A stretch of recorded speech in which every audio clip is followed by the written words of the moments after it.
Timnas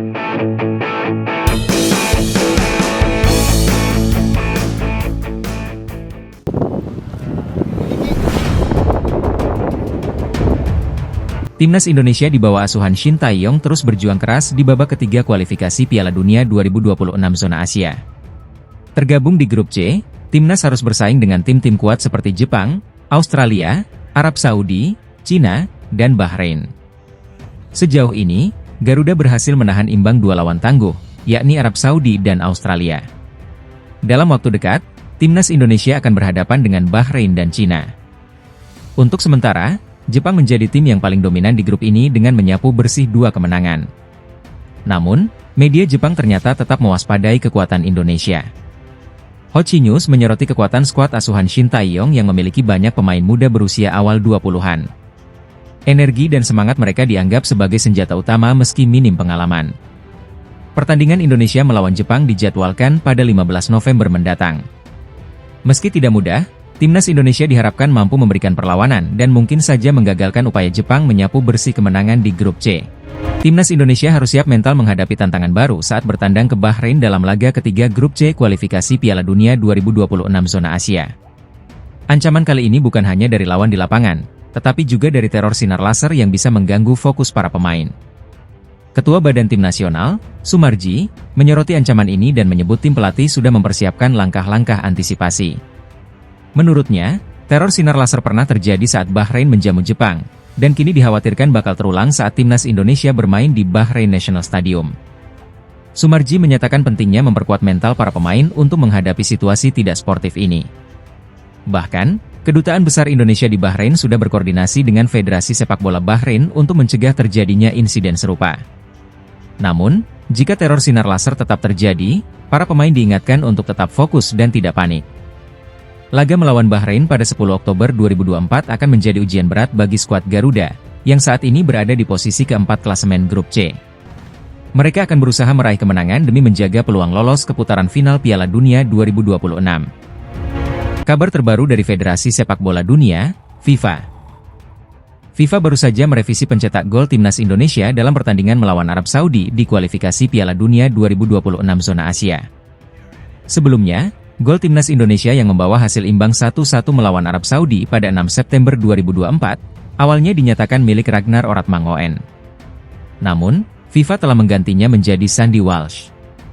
Gol ini berawal dari aksi individu Ragnar di menit ke-19, sebelum bola mengenai tubuh Sandy dan masuk ke gawang Arab Saudi. Meski sempat menimbulkan perdebatan, baik Ragnar maupun Sandy tidak mempermasalahkan hal ini. Mereka berdua merayakan gol tersebut bersama-sama demi kepentingan Timnas Indonesia. Dengan hasil imbang ini, Indonesia kini mengoleksi 2 poin dan berada di peringkat keempat grup C. Timnas Garuda akan bersiap menghadapi laga berikutnya melawan Bahrain pada 10 Oktober 2024 dan Cina pada 15 Oktober 2024. FIFA baru-baru ini mengungkapkan penurunan peringkat Australia usai ditahan imbang oleh Timnas Indonesia di putaran ketiga kualifikasi Piala Dunia 2026 zona Asia. Pada laga yang berlangsung September ini, skuad Garuda sukses menahan Australia dengan skor 0-0, setelah sebelumnya menahan imbang Arab Saudi 1-1. Hasil positif ini membawa Timnas Indonesia naik 4 peringkat di ranking FIFA, menduduki posisi ke-129 dunia. Sementara itu, Australia mengalami nasib buruk, kehilangan hampir 27 poin FIFA akibat hasil imbang melawan Indonesia dan kekalahan 0-1 dari Bahrain. Mereka kini turun ke peringkat 25 dunia, menjadikan mereka tim paling merugi pada jeda internasional ini. Menambah kejatuhan mereka, pelatih Australia, Graham Arnold, secara mengejutkan mundur dari posisinya setelah 2 hasil buruk ini. Australia kini menghadapi tantangan berat di laga selanjutnya, dengan menghadapi Cina dan Jepang pada Oktober mendatang. Timnas Indonesia resmi mendapat hadiah dari FIFA usai tampil impresif dalam 2 laga kualifikasi Piala Dunia 2026 zona Asia. Skuad Garuda berhasil menahan imbang Arab Saudi dan Australia, yang menghasilkan tambahan poin dan peningkatan peringkat FIFA. Setelah menahan Arab Saudi 1-1 di Jeddah dan Australia 0-0 di Jakarta, Indonesia mendapatkan tambahan 15,44 poin. Dengan tambahan ini, Timnas Indonesia resmi naik 4 peringkat dari posisi 133 ke 129 dunia, seperti yang diumumkan FIFA pada Kamis, 19 September 2024. Peningkatan ini membuat Indonesia semakin jauh dari rivalnya, Malaysia, yang berada di peringkat 132, kini tertinggal 3 posisi di belakang skuad Garuda. Timnas Indonesia selanjutnya akan melakoni 2 laga penting di kualifikasi Piala Dunia pada bulan Oktober mendatang.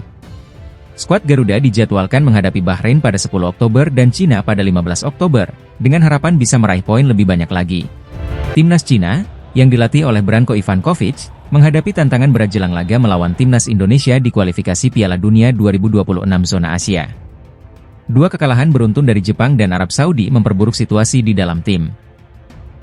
Cina kalah telak 0-7 dari Jepang di laga pembuka, dan kembali takluk 1-2 dari Arab Saudi. Kekalahan ini tidak hanya memicu kritik publik, tetapi juga membuka konflik internal antara pelatih Branko Ivankovic dan manajer tim, Zheng Zi. Media Korea Selatan, Best 11, melaporkan bahwa Zheng Zi marah besar ketika Ivankovic menolak saran untuk mencadangkan pemain Bram Abdueli pada laga melawan Arab Saudi. Ketegangan ini semakin memanas setelah para pemain Cina dikabarkan meragukan taktik yang diterapkan oleh Ivankovic. Cina kini dalam situasi yang genting, dengan konflik internal dan tekanan dari publik yang menuntut Ivankovic mundur. Persiapan yang kacau membuat laga melawan Timnas Indonesia dan Australia menjadi krusial.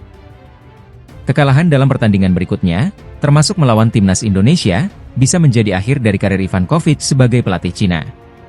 Timnas Indonesia siap memanfaatkan situasi ini untuk mendapatkan poin penting. Bek Timnas Indonesia, Justin Hubner, memberikan tanggapan tegas terhadap sindiran netizen Malaysia, yang mengungkit kemenangan Timnas Malaysia atas Indonesia 5 tahun lalu. Sebuah akun netizen Malaysia, Onevot Balem, menyayangkan Timnas Australia tidak belajar dari Malaysia bagaimana mengalahkan Timnas Indonesia. Mereka bahkan mengunggah video kemenangan 3-2 Malaysia di Gelora Bung Karno. Merespon sindiran tersebut, Justin Hubner, melalui akun Instagram pribadinya, memberikan balasan tajam. Beberapa negara harus menerima kenyataan bahwa mereka tidak lagi berada di level kita, tulis Justin. Timnas Indonesia kini menjadi satu-satunya negara dari ASEAN yang berhasil lolos ke putaran ketiga kualifikasi Piala Dunia 2026. Skuad Garuda berhasil menahan imbang Timnas Arab Saudi dan Australia dalam 2 laga pertama grup C. Netizen Malaysia mungkin masih mengungkit kemenangan di masa lalu, namun kenyataannya, Indonesia kini sedang bersiap menghadapi tantangan lebih besar, termasuk melawan Jepang pada November mendatang. Performa Timnas Indonesia kini telah mencapai level Asia, siap untuk bersaing di putaran ketiga kualifikasi Piala Dunia 2026. Bintang Timnas Indonesia, Justin Hubner, mengungkapkan dirinya mengalami cedera usai tampil dalam 2 laga kualifikasi Piala Dunia 2026 zona Asia. Meski berhasil menahan imbang Arab Saudi dan Australia, Hubner harus menghadapi tantangan lain. Berikut laporan selengkapnya. Timnas Indonesia sukses menahan imbang Arab Saudi 1-1 dan Australia 0-0 pada 2 laga awal kualifikasi Piala Dunia 2026.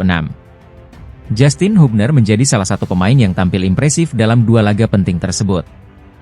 Namun, melalui unggahan Instagram pribadinya, Hubner mengungkapkan bahwa dirinya mengalami cedera setelah pertandingan melawan Australia. Dalam unggahannya, terlihat kaki Hubner menggunakan air chest ankle brace untuk mendukung pergelangan kakinya yang cedera. Saya mengalami sedikit cedera dari laga melawan Australia, tapi tidak terlalu parah. Meski cedera, Hubner menegaskan bahwa kondisinya baik-baik saja dan siap untuk pemulihan. Tak hanya Hubner, sebelumnya Sandy Walsh juga mengungkapkan bahwa dirinya mengalami cedera usai tampil di kualifikasi Piala Dunia. Hasil MRI saya baik, namun tetap membutuhkan waktu untuk pemulihan. Semoga Justin Hubner dan Sandy Walsh segera pulih dan kembali memperkuat Timnas Indonesia dalam laga-laga berikutnya di kualifikasi Piala Dunia. Pertandingan yang digelar di Stadion King Abdullah Sport City, Jeddah, pada Jumat 6 September, diwarnai dengan prediksi bahwa Indonesia akan kalah telak. Namun, skuad asuhan Shin Tae-yong tampil gemilang meski kehilangan 2 pemain kunci, Justin Hubner dan Jordi Amat.